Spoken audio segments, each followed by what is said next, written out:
Hello guys, welcome to our official YouTube channel Shiva learning. तो हम यहाँ पे चैप्टर 8 स्टार्ट कर चुके हैं, जिसमें हमने जो स्टडी की थी वो थोड़ा बहुत इंट्रोडक्शन पढ़ा था सेल के बारे में एंड कुछ फेजेस उसमें स्टडी करी थी। बट यहाँ पे हम थोड़ा ब्रीफ में जानने वाले हैं कि सेल साइकिल क्या होता है। बेसिकली क्या होता है, जो सेल साइकिल होती है वो किस चीज़ के लिए होती है। बेसिकली सेल साइकिल जो है how cells grow and divide and reproduce. तो किस तरीके से सेल डिवाइड करते हैं एनिमल्स में या प्लांट्स में, एंड क्या साइकिल होती है, किस तरीके से कंप्लीट होता है वो, तो उसके बारे में हम यहाँ पे डिस्कस करने वाले हैं। तो सेल साइकिल जो होती है उसके अंदर जो है कि डीएनए सिंथेसिस होता है, प्रोटीन सिंथेसिस होता है, ठीक है। एंड जो क्रोमोसोम होते हैं जिसकी वजह से जो है कि कलर एंड जीन्स जो मॉडिफाइड होते हैं, वो सारी चीज़ें इसी के अंदर होती है, सेल साइकिल के अंदर ही कंप्लीट होता है। एंड फेज़ होते हैं, उसके डिवाइडिंग फेज़ होते हैं कि किस तरीके से फेज़ में वो कंप्लीट होता है यहाँ पे। तो हम यहाँ पे चार्ट देख रहे हैं जिसके अंदर लिखा हुआ है कि सेल साइकिल जो है, थोड़ा बहुत उसके बारे में ब्रीफ जान लेते हैं कि सेल साइकिल कंप्लीट कितने दिन में होता है। तो सेल साइकिल जो है ना वो वेरी करता है ह्यूमंस के केस में या ऑर्गन्स के केस में। तो ऑर्गन के केस में ये वेरी करता है, इसका जो डे होता है कंप्लीट होने का एंड टाइमिंग क्या होती है। तो इन ह्यूमन जो है, ठीक है, फॉर एग्जाम्पल ह्यूमन के केस में क्या होता है, सेल साइकिल को कंप्लीट करने के लिए एक सेल साइकिल को 24 आवर्स का टाइम लगता है, ठीक है। एंड इन ईस्ट में क्या होता है, ईस्ट आप जानते होंगे, लाइक जो ब्रेड मोल्ड होता है, राइट। एंड ईस्ट जब हम वड़ा या फिर कर्ड बनाते हैं तो उसमें ईस्ट फॉर्मेशन होता है, बैक्टीरिया फॉर्मेशन होता है। तो इस टाइप की जो माइक्रो ऑर्गेनिज्म है उसके केस में कितना टाइम लगता है सेल कंप्लीट होने में, वो जो है कि टोटल 90 मिनट्स का टाइम लगता है, ठीक है। इडली डोसा वड़ा जो हम बनाते हैं उसमें यीस्ट का फॉर्मेशन होता है, उसके बाद ही वो सही से वर्क करता है, काम करता है, या हम खा पाते हैं, टेस्टी लगता है हमें। तो उसमें जो यीस्ट फॉर्मेशन होता है तो उसका टाइमिंग क्या होता है, 90 मिनट्स का।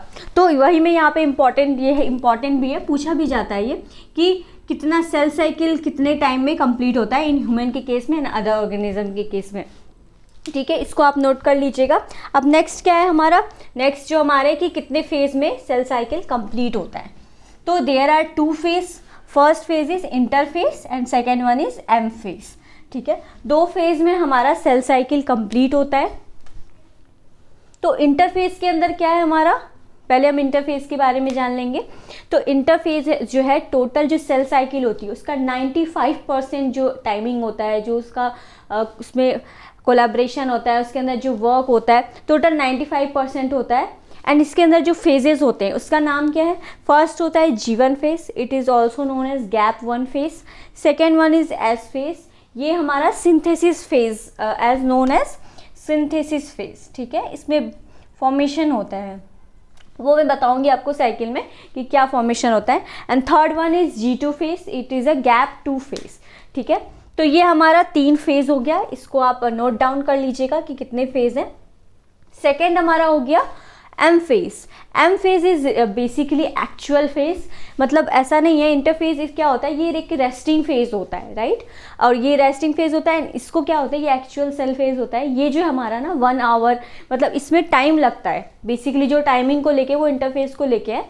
इसके अंदर क्या होता है हमारा, वो टाइम कम लगता है, सेल जो है कि वो डिवाइड करती रहती है, अपनी साइकिल्स कंप्लीट करती रहती है, जो ग्रोथ होती है, डिवाइड कहीं पे भी चोट लग गई, राइट, तो हमारा जो सेल होता है ना वो ब्रेक डाउन हो जाता है, कुछ ख़राब होता है, लाइक ब्लड निकल गया या सेल डैमेज हो गया, तो वो क्या होता है तुरंत रिप्लेस हो जाता है। तो उस केस में क्या होता है, that is a actual phase, fast phase होता है वो, ठीक है। तो अब हम यहाँ पे जान लेते हैं कि क्या है नेक्स्ट हमारा, ये आपको सेल साइकिल दिख रहा होगा, ठीक है। तो मैंने जैसे आपको बताया ये हमारा, ये तीनों जो है टोटल 95% जो मैंने आपको वो हमारा इंटरफेज होता है, ठीक है। इंटरफेज इज रेस्टिंग फेज,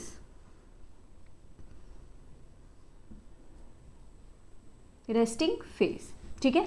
तो हम यहाँ पे स्टडी करेंगे फर्स्ट G1 फेज। तो G1 फेज के अंदर क्या होता है सेल के अंदर, ठीक है।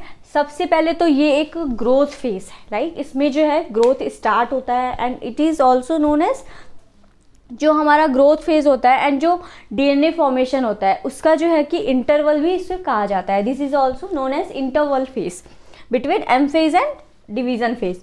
तो ये हमारा फर्स्ट ग्रोथ फेज हो गया। सेकेंड क्या होता है, यहाँ से हमारी मेटाबॉलिक जो एक्टिविटी होती है वो स्टार्ट हो जाती है G1 फेज में ही, ठीक है। एंड इसके अंदर फर्स्ट क्या होता है हमारा, RNA सिंथेसिस होता है। तो मैं जैसे जैसे बता रही हूँ ये क्या हो गया हमारा फर्स्ट ग्रोथ फेज हो गया, first growth phase. And second क्या हो गया, इसमें आरएनए प्रोटीन बनना स्टार्ट हो गया। जो हमें मेन पॉइंट याद रखने हैं वो चीज़ें हैं यहाँ पे। एंड थर्ड हमारा क्या हो गया यहाँ पे कि मेटाबॉलिक जितनी भी एक्टिविटीज़ होती है, ठीक है, वो यहाँ पे स्टार्ट हो जाती है इस फेज़ में। किस फेज़ में, G1 फेज़ में, गैप फेज़ में, ठीक है। यहाँ तक आपको समझ में आया। अब हम नेक्स्ट आते हैं G2 फेज़, सॉरी पहले हम S फेज़ के बारे में पढ़ेंगे, G2 फेज़ उसके बाद आएगा, ठीक है। तो S फेज़ क्या हो गया, मैंने आपको यहाँ पे बताया था कि it is a synthesis phase. Synthesis phase क्या होता है, यहाँ पे जो हमारा मेन, ठीक है, जिसके लिए जीन रिस्पॉन्सिबल है, जहाँ जो साइन देता है, मतलब कहते हैं ना मैसेंजर जो देता है, तो डीएनए के अंदर प्रोटीन जो होता है, जो राइबोसोम हो गया, इसी के अंदर हमारा एमआरएनए, आरआरएनए, तो सबसे पहले डीएनए फॉर्मेशन होगा, उसके बाद ही ये सारी चीज़ें बनेंगी। तो ठीक उसी तरह यहाँ पे डीएनए रेप्लिकेशन, मतलब डीएनए का रेप्लिकेशन होना स्टार्ट हो जाता है, ठीक है। एंड सेकेंड वन क्या पॉइंट आपको याद रखना है यहाँ पे, तो यहाँ पे क्या होता है, डीएनए जो है कि वो डबलिंग होना स्टार्ट हो जाता है। मतलब आपको पता होगा सिंगल डीएनए जो हो गया, ऐसे डीएनए, ठीक है, ये हमारा मान लीजिए डीएनए है, राइट। अब यहाँ पे क्या होगा, डीएनए का डबलिंग स्टार्ट हो जाएगा। डबलिंग इज लाइक दैट, ठीक है, ये हमारा डीएनए का डबल हेलिक्स मॉडल आपने सुना होगा। तो ये हमारा डबलिंग होना स्टार्ट हो जाता है। बट इसके अंदर जो क्रोमोसोम्स होते हैं, राइट, क्रोमोसोम में कोई भी इंक्रीमेंट नहीं होता है, मतलब कोई भी इंक्रीज नहीं होता है, वो उसी तरह स्टॉप रहता है। जो क्रोमोसोम बन चुका है आरएनए एंड प्रोटीन के केस से, वो उतना ही रहता है, उसमें कोई भी मतलब परसेंटेज में या फिर आप कैसे नंबर्स में कोई भी इंक्रीज नहीं होता है। अब हमारा थर्ड जो हमारा फेज है वो है हमारा G2 phase. G2 phase is a gap 2 phase.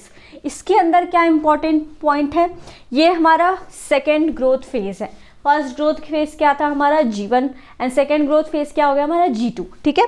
तो G2 is second growth phase and इसमें जो है कि सारे फंक्शंस प्रॉपरली कंटिन्यू रहते हैं। मतलब ऐसा नहीं है कि G2 फेज आ गया मतलब सब कुछ बन चुका है, that is end, no, division वो कंटिन्यूअसली होता रहता है। हमारी बॉडी के अंदर अभी भी कहीं ना कहीं डिविजन्स हो रहे हैं, ठीक है। तो इसका मतलब क्या हुआ कि वो कंटिन्यू बनना स्टार्ट हो जाता है।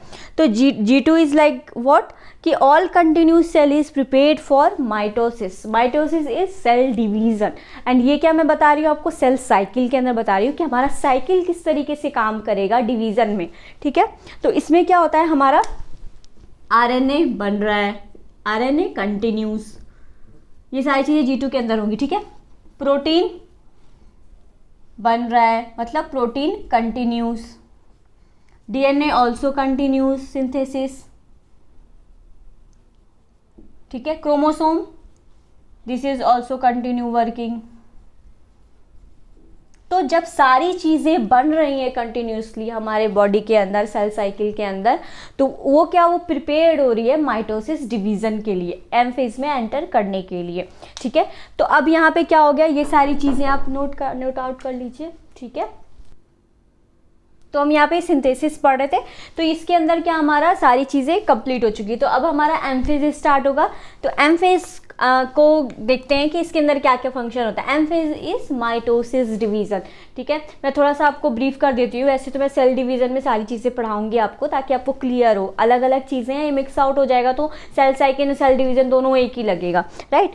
तो सेल डिवीजन में क्या है, हमारा दो सेल डिवीजन होता है, दो टाइप के आप कह सकते हैं सेल डिवीजन होते हैं। जैसे कि सेल साइकिल में दो फेज होते हैं, ठीक उसी तरह सेल डिवीजन में क्या होता है, हमारा दो टाइप के होते हैं, जिसमें माइटोसिस एंड मियोसिस इन्वॉल्व होता है। तो माइटोसिस इज देयर, ठीक है।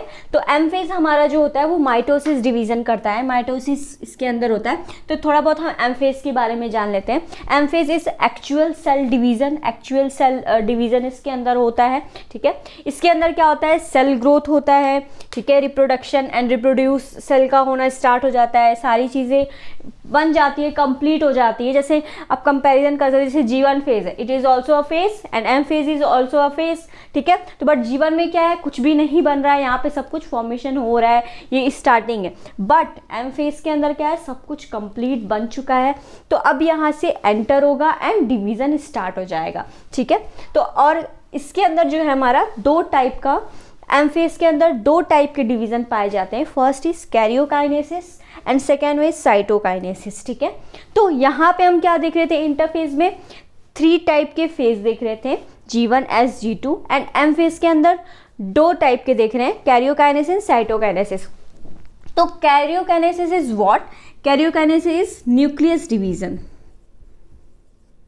न्यूक्लियस डिवीजन आपको क्लियर होगा जब हम डिवीजन पढ़ाएंगे, तो वहां पे मैं आपको क्लियर कर दूंगी, ठीक है। Karyokinesis nucleus division and cytokinesis cytoplasm division, ठीक है।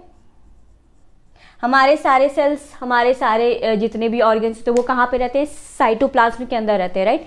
तो साइटोप्लाज्म का डिवीजन होता है इसके अंदर, साइटोकाइनेसिस के अंदर, कैरियोकाइनेसिस न्यूक्लियस डिवीजन, ठीक है, न्यूक्लियस का डिवीजन होता है। अब हम यहाँ पे जान लेते हैं कि इन दोनों के अंदर कौन कौन से फेज होते हैं, ठीक है। ये तो हमारा इंटरफेज के अंदर फेज हो गया, राइट। अब हमारा एम फेज के अंदर कौन कौन से फेज होते हैं? तो पहला जो हमारा फेज होता है वो है हमारा प्रोफेज, ओके, प्रोफेज, ठीक है। And second prophase is what? मैंने आपको लास्ट वीडियो में भी थोड़ा बहुत बताया था कि प्रोफेज जो है कि हमारा स्टार्टिंग फेज होता है, इसमें क्रोमोसोम बनते, मतलब क्रोमोसोम अवेलेबल होता है, क्रोमेटिड बन रहे होते हैं, राइट। अब सेकेंड क्या हमारा प्रोफेज के अंदर? प्रोफेज अब हो गया हमारा मेटाफेज। मेटाफेज क्या हो गया? हमारा मिडिल, मतलब जितने भी क्रोमेटिन और ये सारी चीज़ें वो हमारा मिडिल में आ जाता है। पहले पोल पे रहता है, ठीक है, फिर उसके बाद मिडिल में आता है। मिडिल में क्यों आता है? क्योंकि सारी चीज़ें अब बनेंगी तो उसको एक जगह, जैसे कि घर में कोई चीज़ रखी होती है, राइट, घर में कोई सामान है, खाने का सामान हो गया, अब हमें कुछ फूड बनाना है, राइट, तो सारी चीज़ें इधर उधर बिखरी होती हैं, राइट। जब हम उसको एक जगह कंप्लीट रखते हैं किचन में, मतलब सारी चीज़ों को बनाने के लिए एक जगह पे रखते हैं, जैसे हमें कुछ भी बनाना है, ठीक है, फॉर एग्जाम्पल कुछ भी एज्यूम कर सकते हैं, तो उसके लिए हमें सारे सामान को देखना पड़ता है कहाँ के, ऐसे वो बिखरी हुई होती है, राइट। ठीक उसी तरह क्या होता है हमारा ये फेज जो है ना, प्रोफेज क्या हो गया? उसमें सारी चीज़ें हमें पता है, ये चीज़ें इसके अंदर अवेलेबल है, अब हमें इसी चीज़ से डिवीजन करना और चीज़ें बढ़ानी है उसके अंदर। तो मेटाफेज में क्या होता है? सारी चीज़ें एक जगह पे आ गई, लाइक क्रोमेटिड, क्रोमोसोम, न्यूक्लियस, सारी चीज़ें एक जगह पे आ गई। अब हमारा थर्ड क्या होगा step? Anaphase. Anaphase is what? कि हमारा आधा फूड प्रिपेयर हो चुका है, मतलब कि हमने सब कुछ मिक्स कर लिया है, और तो एनाफेज में हमारा क्रोमोसोम आ चुका है पोल पे, राइट। न्यूक्लियस के अंदर जो हमारा इक्वेटर प्लेट था वो सारी चीज़ें इसमें बनने स्टार्ट हो गई हैं, इन्वेलप धीरे धीरे ब्रेक डाउन्स हो गए हैं, ठीक है। वो सारी चीज़ें फिगर के साथ समझाऊंगी तो ज़्यादा समझ में आएगा। अभी अगर आपने पढ़ा हुआ है ऑलरेडी तो आपको समझ में आ रहा होगा। अगर आप न्यू हैं बेसिक से, क्योंकि मैं पढ़ा रही हूँ इसलिए, तो जो लोग न्यू हैं उनके लिए थोड़ा ये चीज़ नहीं लगेगी कि मैम क्या बोल रही हैं, इक्वेटर प्लेट इज़ व्हाट। तो इक्वेटर प्लेट मैंने बताया था लास्ट वीडियो में, आप एक बार देख लीजिएगा अगर नहीं समझ में आ रहा है तो। And third is telophase.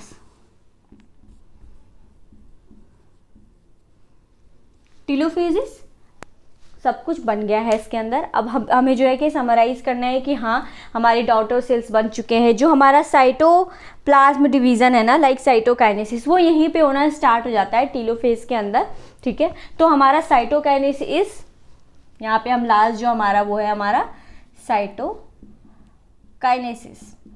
ठीक है। साइटोकाइनेसिस हमारा बन गया है, बन गया इन द सेंस कि ये फेज आ चुका है। तो एक बार फिर से हम मोटा मोटा समझ लेते हैं, बिकॉज सेल साइकिल इसी में पढ़ना है। इसके बाद जो मैं पढ़ाऊंगी वो हमारा सेल डिवीज़न होने वाला है, ठीक है। तो सेल साइकिल सबसे पहले जो है कि इसमें हम ये देते हैं कि सेल किस तरीके से ग्रो करता है, ठीक है। ये हमारा ग्रोइंग फेज होता है सेल साइकिल के अंदर, किस तरीके से रिप्रोड्यूस करता है, हमारा क्या फेजेस होते हैं। तो उसके अंदर 2 फेज में ये कंप्लीट होता है सेल साइकिल। फर्स्ट है जो हमारा इंटरफेज, सेकेंड एम फेज, ठीक है। ये मैं बार बार इसलिए रिपीट कर रही हूँ ताकि आपको यहीं पे याद हो जाए, बाद में बार बार बुक को ओपन करने की ज़रूरत ना पड़े, ठीक है। इसके अंदर 3 फेज हो गए, G1 phase, S phase, G2 phase. Third हमारा सेकेंड वन क्या हो गया? M phase. M phase is a resting phase but it is actual phase, sorry, interphase is resting phase and M phase is a actual phase, ठीक है। इसके अंदर सब कुछ ग्रोथ कर चुका है इनिशियली, एंड इसके अंदर 2 प्रोसेस में ये कंप्लीट होता है, karyokinesis and cytokinesis. Karyokinesis is nucleus division, cytokinesis cytoplasm division. और ये सारी चीज़ें इसके अंदर होती हैं, डीएनए बनता है, आरएनए बनता है, प्रोटीन बनता है। एंड जब ये सारी चीज़ें कंप्लीट हो जाती है सेकेंड ग्रोथ के अंदर, फिर हमारा डिवीजन स्टार्ट होता है जो कि हमारा एम फेज के अंदर होता है। तो जो डिवीजन होता है ये इतने फेज में है, राइट। टोटल 5 फेज है। पहला फेज जो है हमारा इंटरफेज, वो ऑलरेडी यहाँ पे इंक्लूड हो चुका है। अब हम नेक्स्ट क्या आते हैं, थोड़ा बहुत जो हम नेक्स्ट वीडियो में पढ़े हैं, हमारा जो चैप्टर 2 है वो हमारा सेल डिवीज़न, ठीक है, मोस्ट इंपॉर्टेंट। तो सेल डिवीज़न जो है कि 2 फेज में होता है। पहला जो हमारा है माइटोसिस, सेकेंड हमारा है मियोसिस, ठीक है। हिंदी में माइटोसिस को कहते हैं सूत्री विभाजन, विभाजन इज डिवीजन, एंड इसको कहते हैं असूत्री विभाजन। सूत्री इज व्हाट, क्रोमोसोम। क्रोमोसोम ही तो है, क्रोमोसोम के अंदर ही तो सारी जीन्स होते हैं, वही तो सब कुछ बताता है ना, तो इसीलिए उसी का डिवीजन होता है, कहाँ पे क्या चीज़ें कितनी बेचना है, कितना क्या करना है, ठीक है। तो सेल डिवीजन क्या होता है, a cell must divide to grow, reproduce and repair damage tissue, ठीक है। तो ग्रो करेगा, राइट, अगर कोई भी ह्यूमन बींग है, कोई भी ऑर्गेन है हमारे बॉडी के अंदर, उसको ग्रो करना ही पड़ेगा। अगर ग्रो नहीं करेगा, एक जगह स्टॉप हो जाए, तो वो नॉन लिविंग में ही आ जाएगा, राइट। तो cell must have to grow, reproduce, reproduction होगा, ठीक है, ये आपको पता है। रिपेयर डैमेज टिश्यू, अब रिपेयर डैमेज टिश्यू क्या है, ये भी एक टाइप का डिवीज़न ही होता है, ठीक है, वो मैं बताऊंगी, लास्ट है। उसके अंदर क्या होता है, जैसे कुछ डिवीज़न क्या होते हैं, लाइक हार्ट सेल्स में होते हैं, लाइक हमारा हार्ट जो हो रहा है वो किस तरीके से डिवाइड कर रहा है, ये हम देख नहीं सकते ना, ये हम अपनी आंखों से नहीं देख सकते, वो अंदर ही अंदर डिवाइड कर रहा है। बट कुछ ऐसे सेल्स होते हैं, जैसे कि हमारा हाथ कट गया, राइट, कुछ हमें डैमेज आ गया, कहीं पे स्किन बर्निंग हो गई, उस केस में क्या होता है, वहाँ पे भी सेल डैमेज हो गए, राइट, सेल जो है खराब हो गया, ठीक है, वो सेल बेकार हो गया। तो वहाँ पे जब तक न्यू सेल्स नहीं आएंगे तब तक वो चीज़ वैसी ही रहेगी, हमें हार्म होगा, हमें चोट लगेगी, कुछ भी मतलब पेन फील होगा, राइट, क्यों, क्योंकि सेल डैमेज हो चुका है। तो cell damage tissue, repair the cell damage tissue, तो उसमें फंक्शन क्या होता है, सेल डिवीज़न फंक्शन होता है, मतलब सेल डिवाइड करता है तो न्यू सेल्स बनते हैं, जैसे न्यू सेल बनता है वो ग्रोथ करता है, ठीक है।